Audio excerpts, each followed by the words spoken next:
teaching of history in school boards all over Maharashtra has a single prescribed textbook on Shivaji. Teachers from the schools in Bombay have expressed great difficulty in controlling emotions. One of them has said, the schools which have an active enrollment of Muslim students. I rushed through the chapter on Afzal Khan and Shivaji's confrontation. It is a politically and socially loaded connotation. I can't meet eye to eye with my Muslim students, so I start my chapter with an apology. There are many Afzals in my class, says this teacher, teaching in class 6. I begged and I pleaded, don't make it about us and them. मैंने आज महोदया जिस committee ने इन सारे किताबों का निरीक्षण किया, इन किताबों के खिलाफ उस वक्त की सरकार में एनसीईआरटी ने धावा बोलकर कहा ये किताबें मत बांटिए। एनसीईआरटी की बात को माना नहीं गया। वो एनसीईआरटी हमारी नहीं थी, हमारी सरकार की नहीं थी। जिस कमेटी ने इन किताबों को और इसके पीछे की पूरी वारदात को स्टडी किया, I am compelled to say one of the committee members is a Muslim vice chancellor appointed to his post as proposed by the Congress government.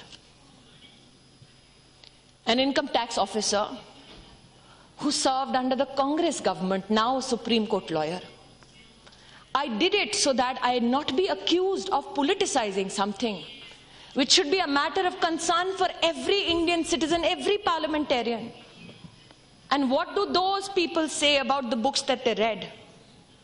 This committee fails to understand as to what and whose purpose is this trust serving. By quoting from Pakistani authors writing pertaining to education of Indian students to an impressionable mind of a standard 6 student. This committee was enraged when the name suggested an intention and action, Allah's army in Pakistan, Hindutva hell in Hindustan. Madam Speaker, I have not shied away from answering any question in this house or the other. My plea is this. Across universities, when Vice Chancellor said we want to raise our flag proudly, they were condemned. Mr. Gandhi went to Uttar Pradesh and said, सारे के सारे VCRSS वाले हैं। शायद उनको पता नहीं है कि आज भी इस सरकार में सेंट्रल यूनिवर्सिटी के चांसलर्स में से 20 ऐसे हैं जिनको कांग्रेस ने नियुक्त किया। 16 वाइस चांसलर्स ऐसे हैं जिनको कांग्रेस ने नियुक्त किया। आज मैं चुनौती दे सकती हूं, कांग्रेस द्वारा नियुक्त किया गया एक भी वाइस चांसलर आकर कहे प्रमाण के साथ कि मैंने भगवाकरण किया है, मैं राजनीति छोड़ दूंगी। इसी सदन में शायद आज सोनिया जी नहीं है, उनको नहीं बोल सकती। अटल बिहारी वाजपेयी जी ने शायद ये कहा था कि भारत कोई भूमि का टुकड़ा नहीं है, एक जीता जागता राष्ट्र पुरुष है। अटल जी ने कहा था कि ये वंदन की धरती है, अभिनंदन की धरती है, ये अर्पण की भूमि है, ये तर्पण की भूमि है। इसकी नदी नदी हमारे लिए गंगा है, इसका कंकड़ कंकड़ हमारे लिए शंकर है। हम जिएंगे तो इस भारत के लिए और मरेंगे तो इस भारत के लिए, और मरने के बाद भी गंगा जल में बहती हुई हमारी अस्थियों को कोई कान लगाकर सुनेगा तो एक ही आवाज आएगी, भारत माता की जय। प्रश्न ये उठता है कि जिस अटल बिहारी वाजपेयी जी ने ये कहा, उन्होंने समर्थन किया इंदिरा जी का, दुर्गा का उन्हें स्वरूप माना। जब राष्ट्र के वैभव के लिए इंदिरा गांधी ने कहा कि जाओ और इंसानियत की रक्षा करो, आज मैंने देखा they say politics makes strange bedfellows. Sugata Bose ji जब अपना भाषण दे रहे थे, एकेडमिकली बहुत अच्छा भाषण है, मैं भी सराहना करती हूं, तो सोनिया जी, Rahul ji, they were like compelled, they should, we all should compliment each other, shook his hand. I only wished that Dr. Bose was here to gift them a book called Dead Reckoning by Sharmila Bose. Who is Sharmila Bose? Dr. Bose's sister, a renowned historian.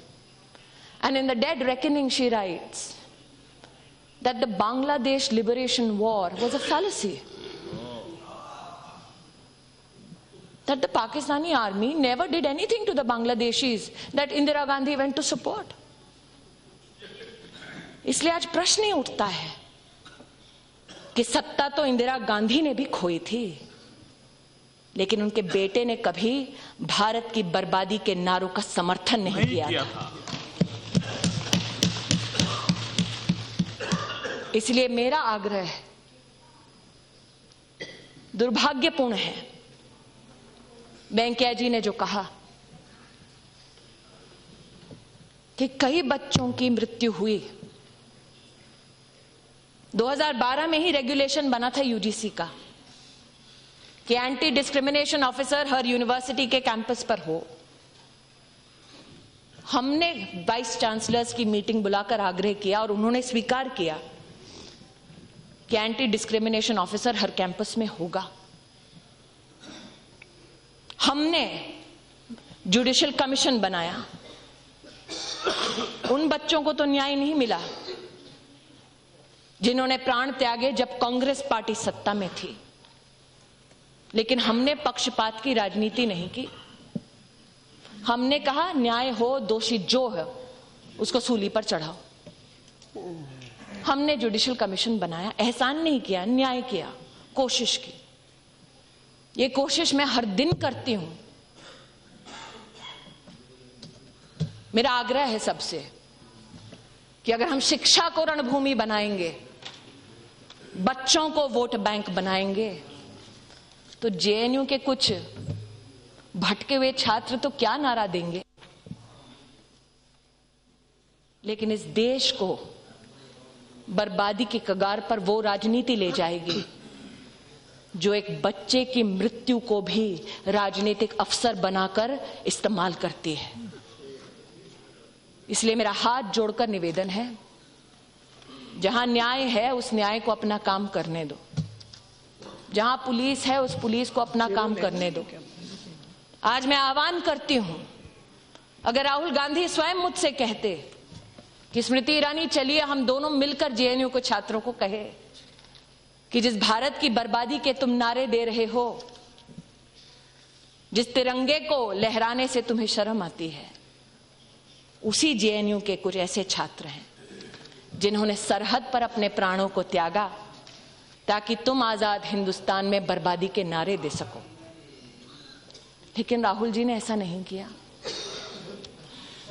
मेरा आप सबसे आग्रह है कि जहां जहां आपको लगता है चुनौती है, आज आपने कहा SC ST के बच्चे फैकल्टी होनी चाहिए, यही निवेदन मैंने सभी वाइस चांसलर से किया।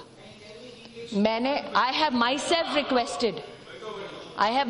requested to every vice chancellor that listen to all children, every university which functions under the aegis of the government of India, listen to children, for they come with their emotional legacies and their social challenges, and it is incumbent upon us to provide them refuge and a productive life.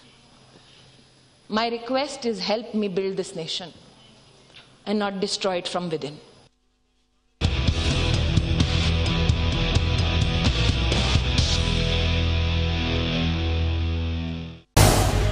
झी 24 तास रहा एक पाऊल पुढे.